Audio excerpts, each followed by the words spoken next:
mga kayo. Ayan, tubig. Ito na bigyan, dahan-dahan lang. Kailangan natin mag-evacuate. Kasi ang taas na ng tubig. Doon na kayo mag-ano sa kabila.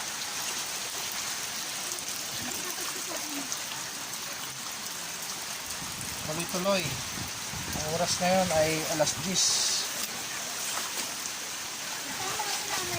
Ha? Iya. Ayan.